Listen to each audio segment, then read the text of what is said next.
Hi friends, ఈరోజు మనం చక్కటి రెసిపీ బియ్యపు రవ్వతో ఉప్మా ఎలా తయారు చేసుకోవాలో చూద్దాము. దానికి కావాల్సిన పదార్థాలు: బియ్యపు రవ్వ 1 కప్పు తీసుకోండి. ఇది మనకు ఆల్మోస్ట్ షాప్లో దొరుకుతుంది, లేదా మనం ఇంట్లో కూడా తయారు చేసుకోవచ్చు.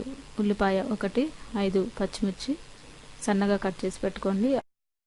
ఆయిల్ 3 స్పూన్లు, అల్లం ముక్కలు, చిన్న అల్లం ముక్క తీసుకొని పొట్టు తీసి కట్ చేసి పెట్టుకోండి. పోపు దినుసులు: మినపప్పు, శనగపప్పు, ఆవాలు, జీలకర్ర, ఎండుమిర్చి 3 తీసుకొని ఇలా కట్ చేసి పెట్టుకోండి. కరివేపాకు 2 రెమ్మలు, ఉప్పు మీ టేస్ట్కు తగ్గట్టు వేసుకోవచ్చు. పల్లీలు 2 స్పూన్లు, నిమ్మకాయ సగం ముక్క తీసుకోండి. ఇప్పుడు మనం 3 స్పూన్లు ఆయిల్ వేసుకొని వేడెక్కిన తర్వాత దీంట్లో ముందుగా పల్లీలు వేయించుకోండి. పల్లీలు చక్కగా ఫ్రై అయ్యే వరకు ఉండండి. దీంట్లోనే పోపు దినుసులు కూడా వేసేసుకోండి. ఈ 2 కలిపి ముందుగా చక్కగా బ్రౌన్ కలర్ వచ్చే వరకు వేయించుకోండి. దీంట్లోనే ఎండుమిర్చి కూడా వేసుకోండి. ముందుగా ఎండుమిర్చి వేస్తే త్వరగా మాడుతుంది.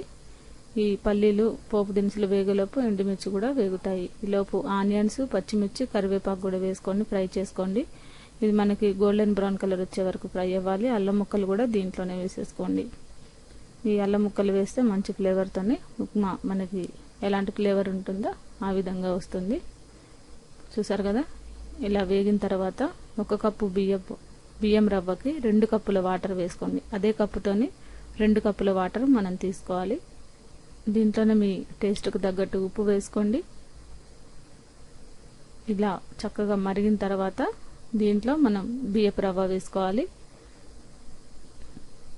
ఇది మనకి ఉడకడానికి టైం పడుతుంది కాబట్టి మీరు ఏ కప్పుతోనైతే బియ్యపు రవ్వ తీసుకున్నారో అదే కప్పుతోని 2 కప్పుల వాటర్ తీసుకోండి. 1 కప్పు బియ్యపు రవ్వకి 2 కప్పుల వాటర్ వేసుకుంటే ఇలా మనకి చక్కగా ఉడికి పొడి పొడిగా వస్తుంది. ఇప్పుడు మనకి ఇది రెడీ అయిపోయింది.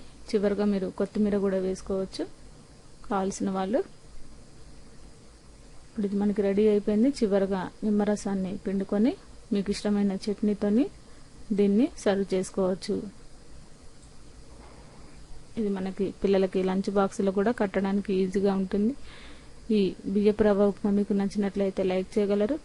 ఈ రెసిపీని మీరు కూడా ట్రై చేసి చూడగలరు.